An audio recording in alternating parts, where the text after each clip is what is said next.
Kejadian 4. Kain dan Habel. Kemudian manusia itu bersetubuh dengan Hawa, istrinya, dan mengandunglah perempuan itu, lalu melahirkan Kain. Maka kata perempuan itu, "Aku telah mendapat seorang anak laki-laki dengan pertolongan Tuhan."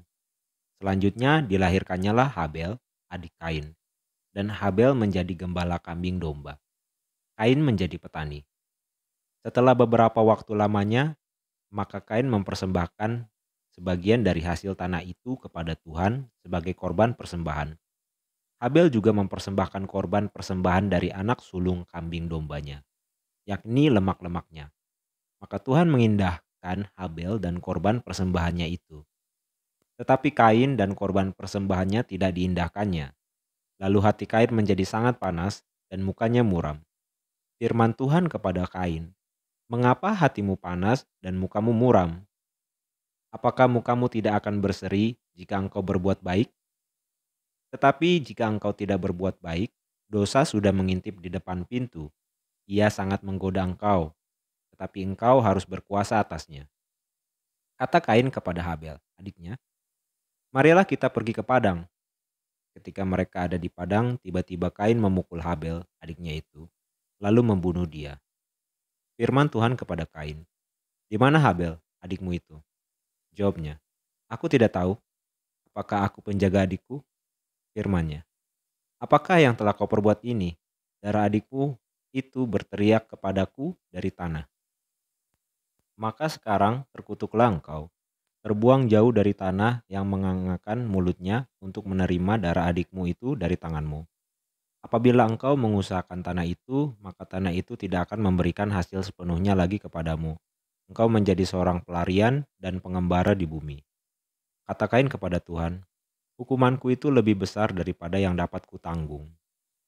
Engkau menghalau aku sekarang dari tanah ini dan aku akan tersembunyi dari hadapanmu, seorang pelarian dan pengembara di bumi. Maka barang siapa yang akan bertemu dengan aku, tentulah akan membunuh aku." Firman Tuhan kepadanya, "Sekali-kali tidak. Barang siapa yang membunuh Kain akan dibalaskan kepadanya 7 kali lipat." Kemudian Tuhan menaruh tanda pada Kain, supaya ia jangan dibunuh oleh barang siapapun yang bertemu dengan dia. Lalu Kain pergi dari hadapan Tuhan dan ia menetap di tanah Nod, di sebelah timur Eden. Keturunan Kain, Set dan Enos. Kain bersetubuh dengan istrinya dan mengandunglah perempuan itu, lalu melahirkan Henok.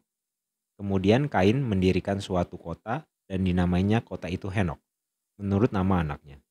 Bagi Henok lahirlah Irat, dan Irat itu memperanakan Mehuyael, dan Mehuyael memperanakan Metusael, dan Metusael memperanakan Lamek. Lamek mengambil istri 2 orang, yang satu namanya Ada, yang lain Zila. Ada itu melahirkan Yabal.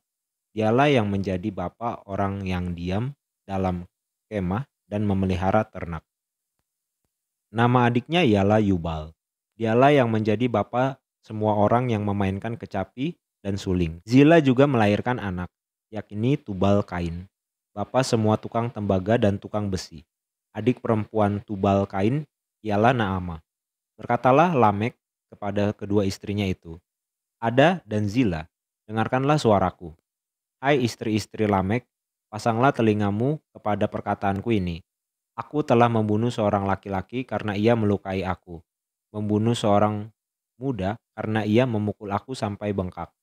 Sebab jika Kain harus dibalaskan 7 kali lipat, maka Lamek 77 kali lipat." Adam bersetubuh pula dengan istrinya. Lalu perempuan itu melahirkan seorang anak laki-laki dan menamainya Set. Sebab katanya, "Allah telah mengaruniakan kepadaku anak yang lain sebagai ganti Habel, sebab Kain telah membunuhnya." Lahirlah seorang anak laki-laki bagi Set juga, dan anak itu dinamainya Enos. Waktu itulah orang mulai memanggil nama Tuhan.